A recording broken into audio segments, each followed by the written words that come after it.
Today we continue Mahāsatipaṭṭhāna Sutta. First, Kaya Nupassana Satipatthana.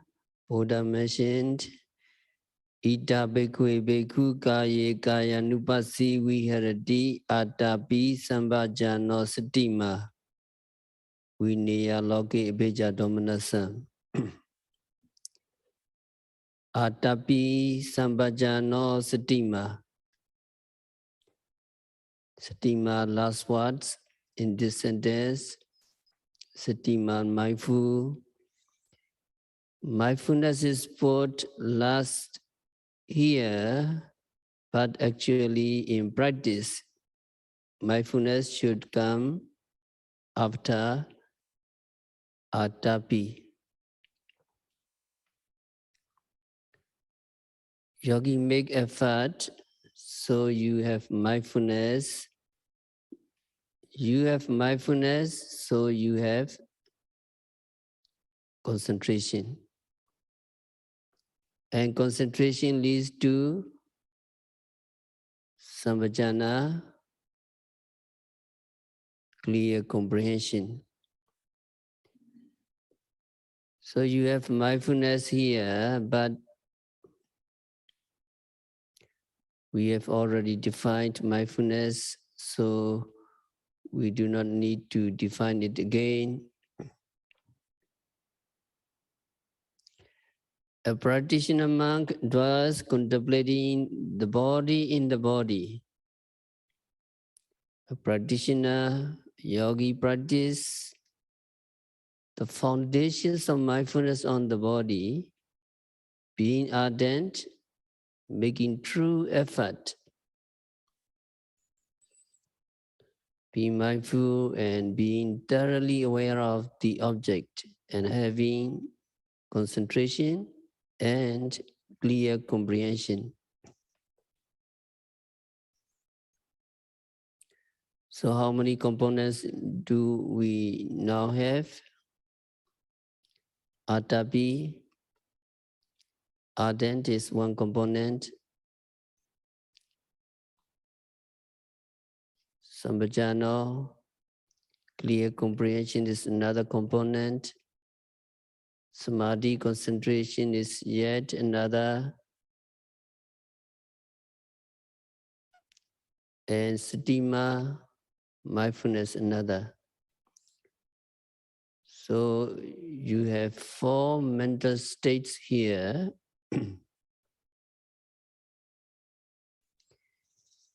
These 4 mental states are the components of the practice. When you practice, there must be these 4 mental states working together harmoniously.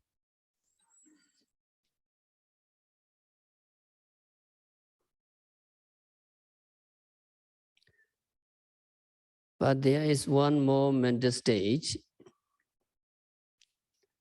which is not mentioned here, and that is saddha, faith or confidence.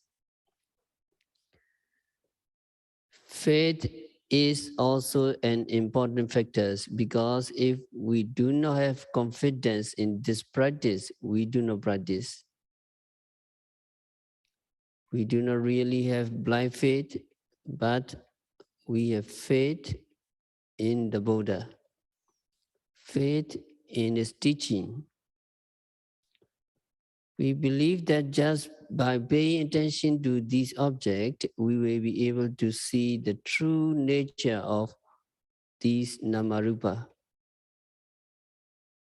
the impermanent, unsatisfactory, and non-so nature. So we should have that much confidence, because without confidence, no work can be successful.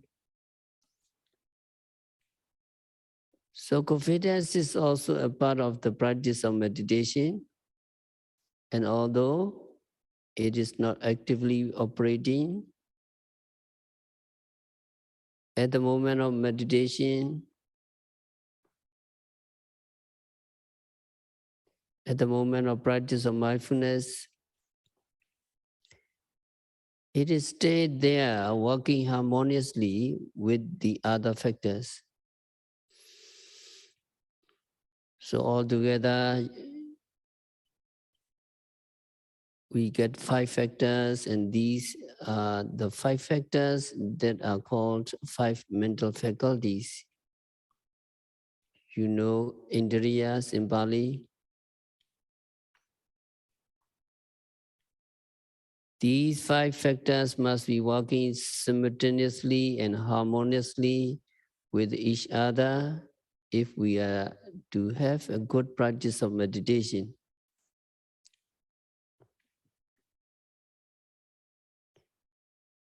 In the beginning, we may be lacking in clear comprehension, but later, when our concentration develops, we'll be able to see Namarupa clearly and so on.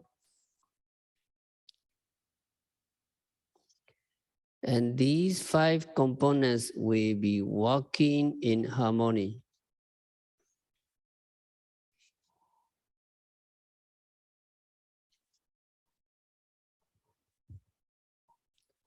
What if they do not work in harmony?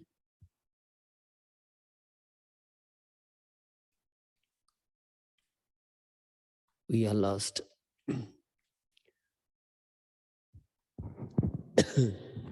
When we are practicing, especially important is the balance of effort and concentration. If effort and concentrations are not balanced, if there is an excess of one or the other, we are lost. Our meditation is nothing.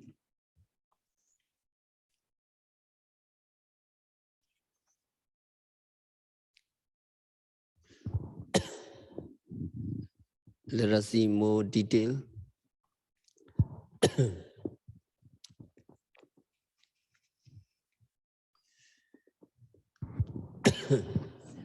A yogi who has too much faith and less wisdom or understanding may take anything to be right. So he may not get the right information about practice, and he may take up a wrong practice. And also when practicing meditation, excess of faith can interfere with meditation.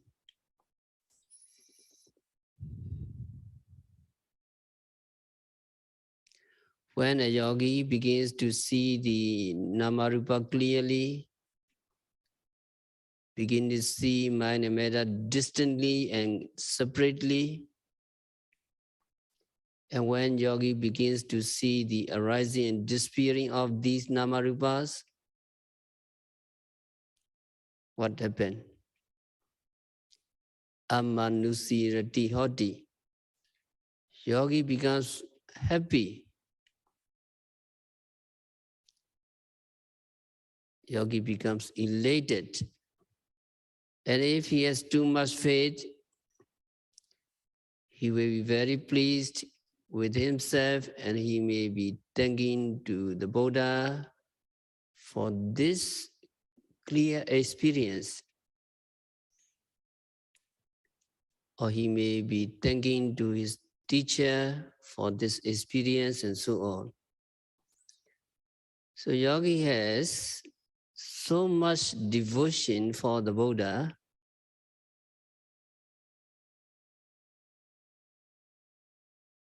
that his mind is agitated. Oh, I will share this Dhamma to my families. I will share this Dhamma to someone. I will do charity. I will do future practice and a lot of planning, because so much faith in the Buddha, Dhamma, and Sangha. So his mind is agitated. When his mind becomes agitated, he lost concentration, he cannot see the Namarupa. He cannot see the objects clearly, and meditation objects fade away from him, and he lose the Namarupa also. So that is when a yogi who has too much faith, in such cases, yogi should understand that he has too much faith and then slow down his practice or make notes of that. He has too much faith. So he have to note faith, faith, faith. Saddha, that mental state capture. Thoroughly aware of that mental state, saddha, faith, faith, faith. And after a while, his mind becomes stable again and he will get concentration. Sometimes yogis see the objects clearly and begin to see the arising and disappearing of nama and rupa.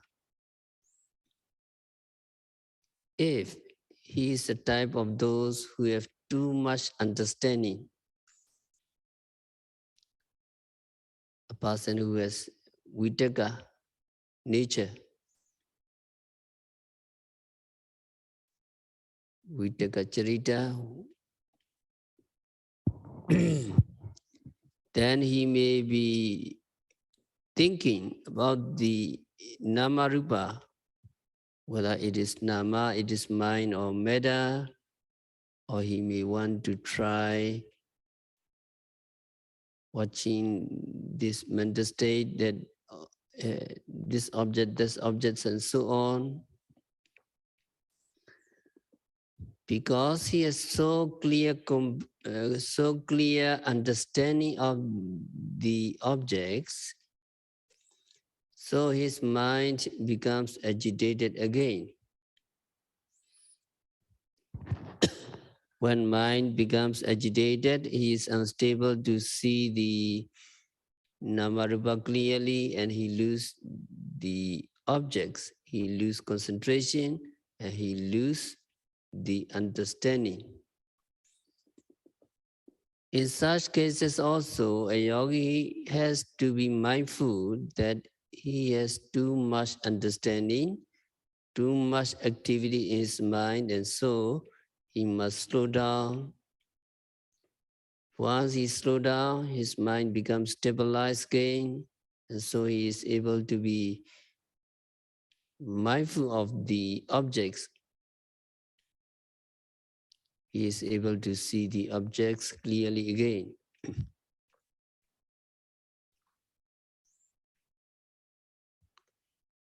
And the faith and understanding should be balanced.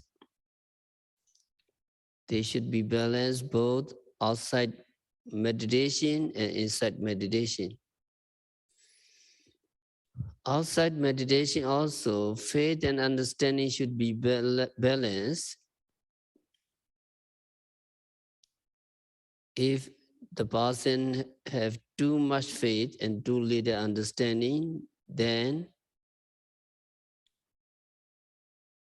he will believe in anything. If he has too much understanding and too little faith, he tends to become crafty. He tends to become deceitful. But when he is practicing, if he has too much faith or too much understanding, his mind becomes agitated and he loses concentration. So they should be balanced.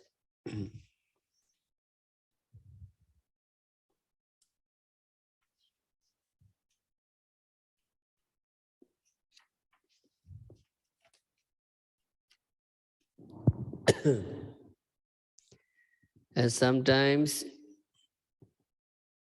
Yogi's meditation is good and he can be mindful of the objects pretty well, and then he want to make it better, so he make more effort to make it better.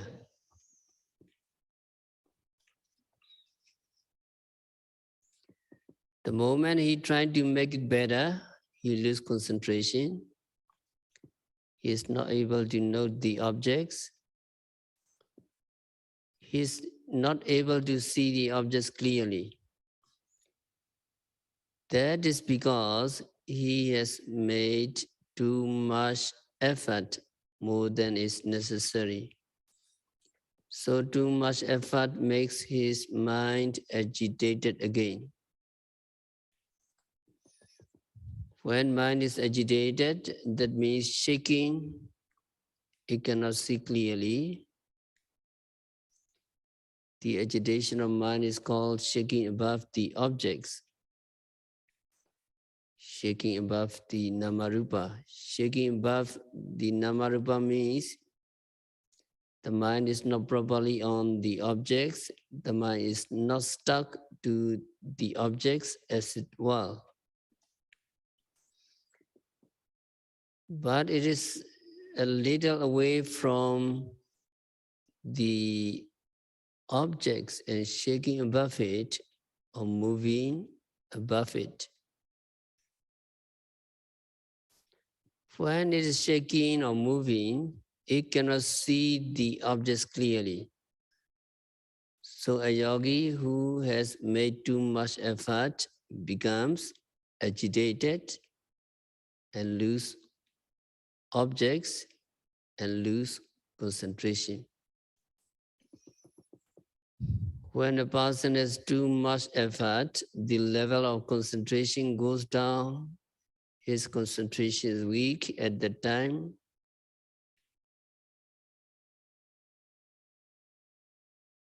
Not enough.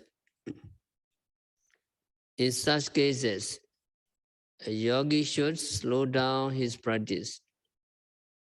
Be mindful that his effort is too much and regulate accordingly so that he see the objects clearly again.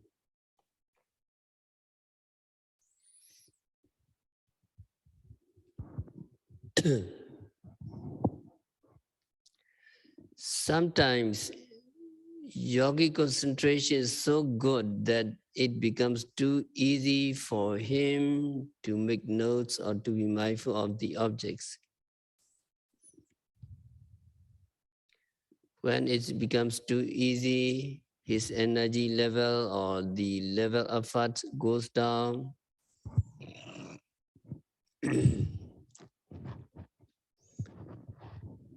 Because he do not take some other objects.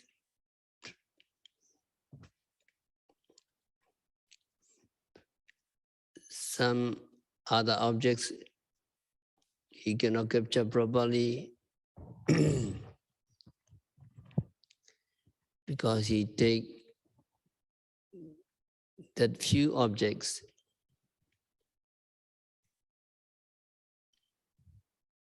Because concentration is so good. So he don't have to make much effort to be mindful, and so he lose the effort. When effort goes down and concentration becomes too much, then he feel sleepy.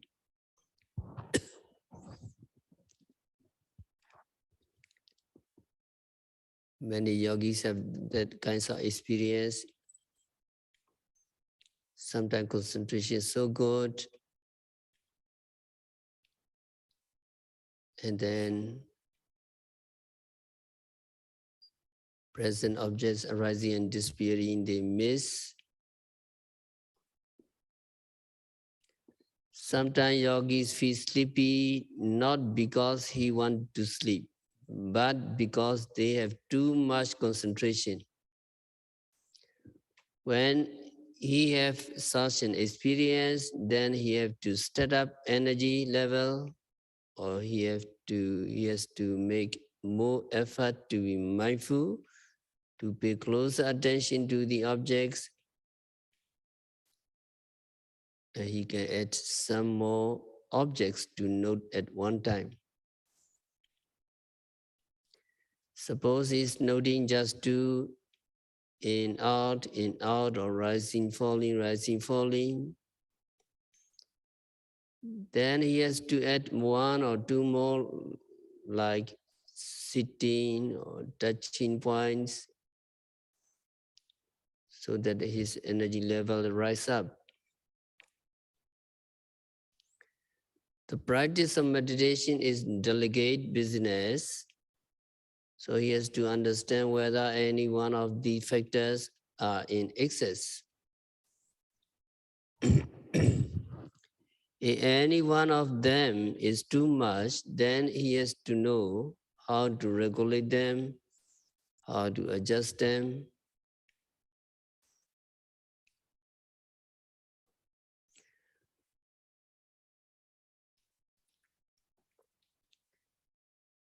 You will understand when teacher gives instruction. Teacher gives instruction to be mindful of two things at the same time. Two things at a time. In, out, or rising, falling. Why not just one or three or more?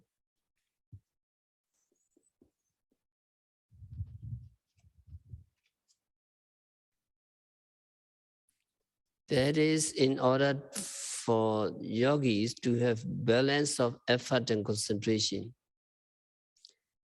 If he take just one and be mindful of that one object, it becomes easy.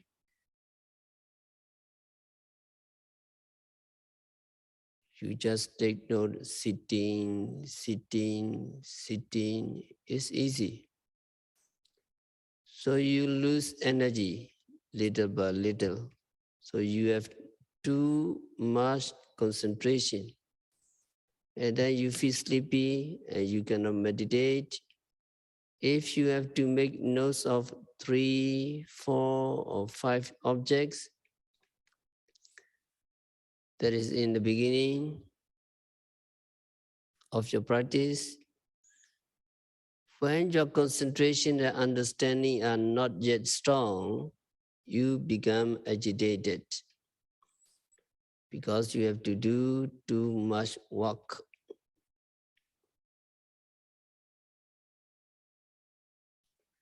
When you become agitated still,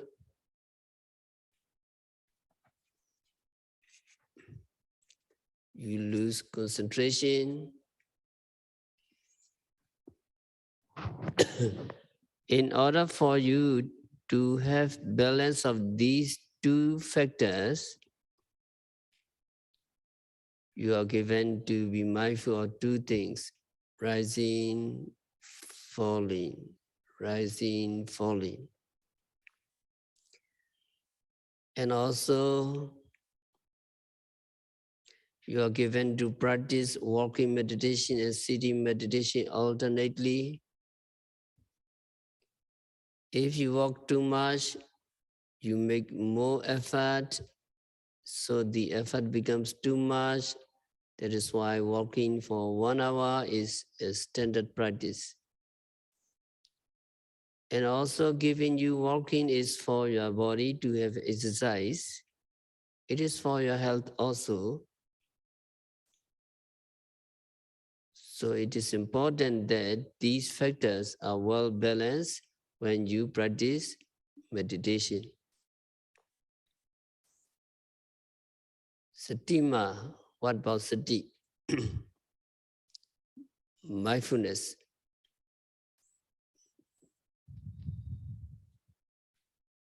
It is the main mental factors. Mindfulness is need not to not be imbalanced with any faculties. Mindfulness must be constant, powerful, sustained, and uninterrupted.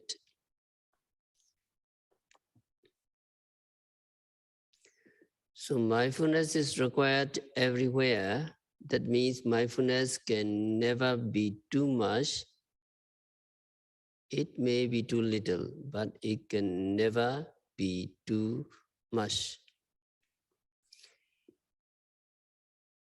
A yogi may have noticed that mindfulness is required in keeping them in balance. It adjusts everything. So yogi know, now I have made too much effort, and then you may have making notes of too much effort, or too much concentration, and so on. Or with this mindfulness, you can regulate the balance of the factors. Mindfulness is said to be regulating factors among the 5 mental faculties. It is compared to shaking salt on all dishes because it is required everywhere.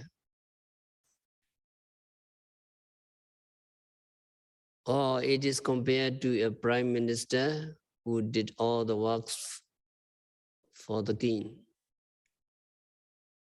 So mindfulness is always good. It can never be in excess. It is regulating factors, adjusting factors among the 5 mental faculties.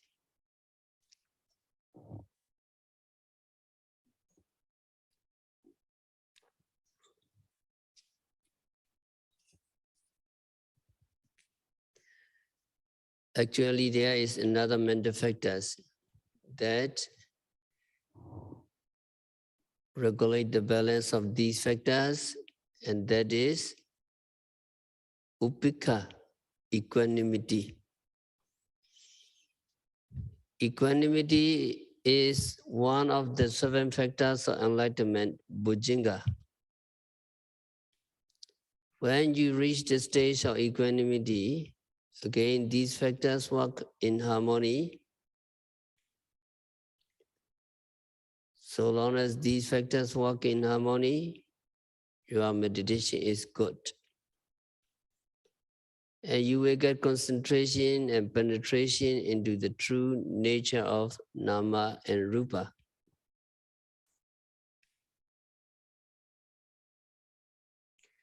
When you practice meditation, be aware of excess of faith or understanding or effort or concentration. If they are not balanced, you cannot meditate or your concentration is not good. You cannot get concentration or understanding of the nature of nama rupa. So these 5 factors, especially the 4 factors,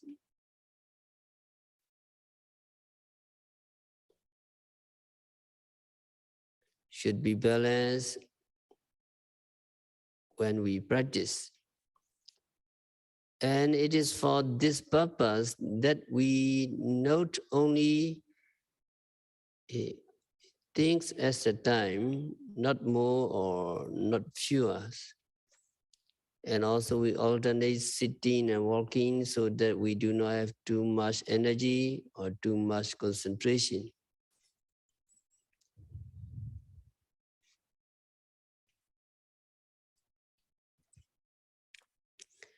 By regulating the balance of these mental faculties, yogi will be able to get concentration. With the help of concentration, yogi will be able to see the true nature of the objects you observe.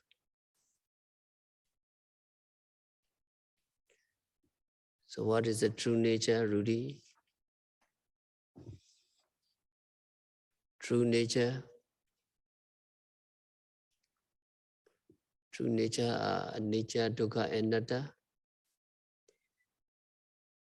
Impermanent nature, unsatisfactory nature, and non-self nature. So these three nature, true nature, are called the common characteristics of all conditioned phenomena.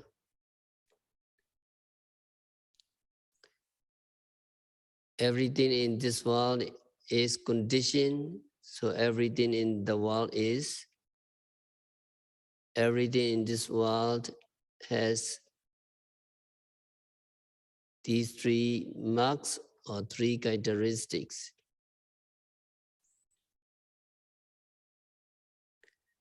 Everything is impermanent, and everything is unsatisfactory, and everything is unsubstantial, or we call it not so.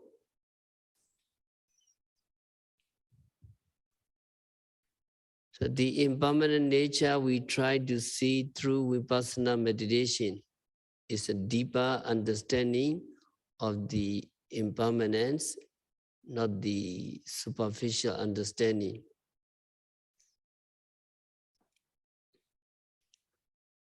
You drop a cup and it breaks, and what you understand is a nature, impermanent nature. That understanding of impermanent is pinya nature, pinyati nature. That pinyati nature is very shallow. The cup breaks down. So that shallow understanding cannot help us to get wearied with the five aggregates. So it cannot lead us to ultimately enlightenment.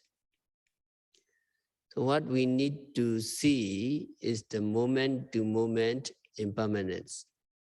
So moment-to-moment impermanence is what a nature? Paramattha a nature. Ultimate. It is ultimate. Moment-to-moment impermanence. Now we go back to the cup again. What do you think? The cup is permanent before it breaks. The cup is permanent or impermanent? Impermanent. Yes. So whether the cup breaks, or whether it doesn't break, it is impermanent. It is a nature. So every moment, actually, rupa material in the cups are changing.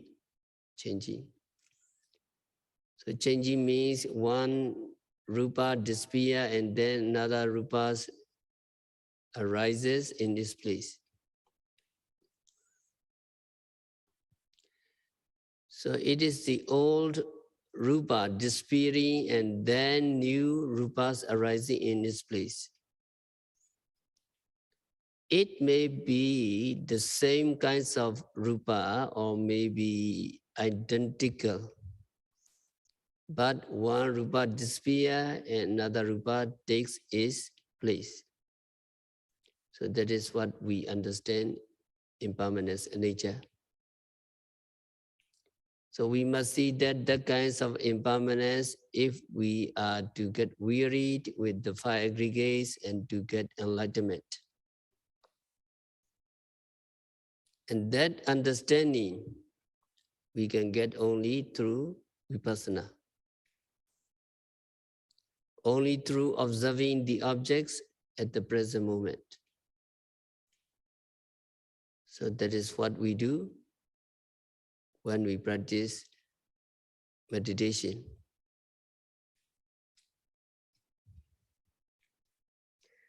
So if we have enough concentration, then we will see that moment to moment impermanence, paramat nature. This is ultimate impermanence. So when you see the moment to moment impermanence, you also see the dukkha nature, unsatisfactory nature of namarupa, that things are constantly oppressed by arising and disappearing, arising and disappearing. So there is a sense of oppression there. When you see them, when you know that they are impermanent by their nature, and you cannot change them to permanency. You cannot change them into satisfactory.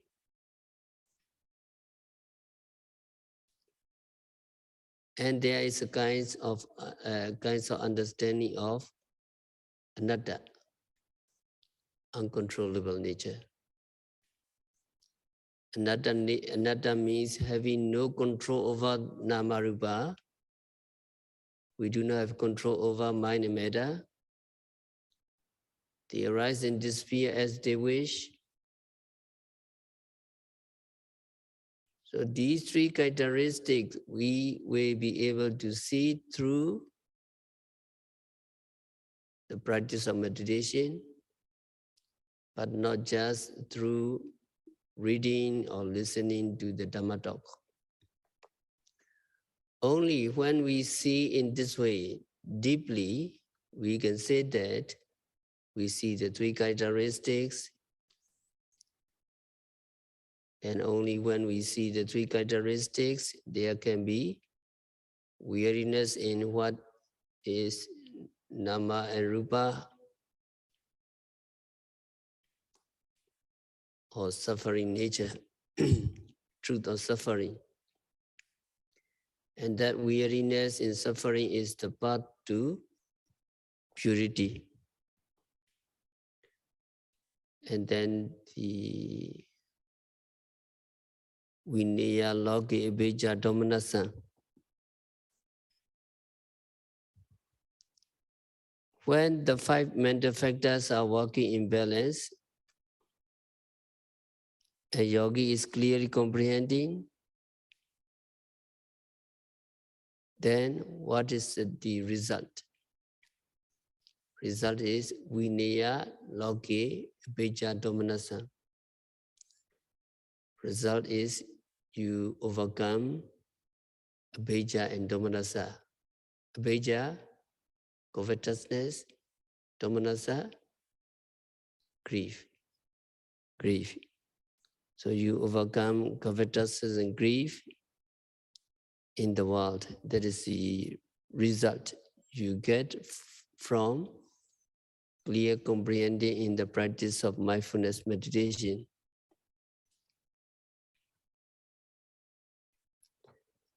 Now here, most English translation miss the point. They translate it as having overcome covetousness and grief, or having abandoned covetousness and grief, or having removed covetousness and grief in the world. So why you practice? What the practice for? What is mindfulness practice for? It is for overcoming covetousness and grief. It is to remove covetousness and grief. Abhijja, covetousness means attachment, and domanassa, grief means ill will or anger. So vipassana meditation is for overcoming abhijja and domanassa, covetousness and grief. If yogi has already overcome covetousness and grief, you do not need to practice. For this very purpose, we are practicing mindfulness. But if we have already achieved this purpose, we do not need to practice mindfulness. So here we should translate it as Vinaya Loke Beja Domanasa, overcoming at the same time covetousness and grief in the world, and not having overcome. Not having overcome. That means you overcome covetousness and grief as you practice mindfulness. So we need to be aware of this translation. Here an explanation with reference to Pali grammatical construction would be helpful. But since it would be too involved, we have no choice but to ignore it. Vinaya Loke Beja Domanasam, overcoming covetousness and grief in the world, means avoiding craving or attachment or anger or ill will concerning the objects you are observing. Loke, in the world. So how do you understand world, loka? The world of kaya, body, the worlds of vedana, feeling, the world of kaya vedana, citta, consciousness, and the worlds of dhamma, or the worlds of rupa, vedana, sanya, sankhara, and vijnana, 5 khandhas, 5 lokas. So you see one object and you can be attached to that object. So we come to the conclusion that it is beautiful or it is good, we will be attached to it. And we can have anger or hatred towards that object if we decided it was ugly or disgusting.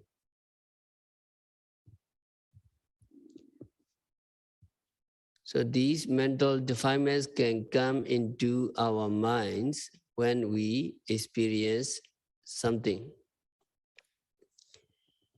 In order to prevent them from arising, we need to make some protection, and that protection is mindfulness. When we are mindful, they will not get a chance to get into our minds. When we are mindful, when we comprehend clearly, and when we see the objects clearly, we know that these objects come and go. These objects are impermanent, and so not to be attached to them. So we can avoid covetousness and attachment and grief or hatred regarding that namarupa by the practice of mindfulness. Whether we say overcoming or removing or whatever, actually we are avoiding them, we are preventing them from arising. Not that they have come and then we overcome them or we remove them after they have come. The meaning really is preventing covetousness and grief from arising in our minds. If we do not practice mindfulness on the objects, they will surely come, either covetousness or grief, or attachment or hatred. So these mental states can come, but by the practice of mindfulness, we can prevent them from coming, preventing them from arising in our minds is what is meant by overcoming them. But if they have arisen, of course, we should make them the objects of our attention to eliminate them.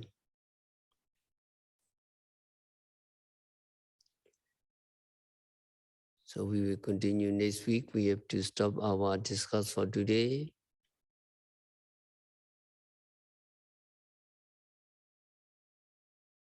By practicing vipassana meditation, by observing every phenomena occurring at the six senses,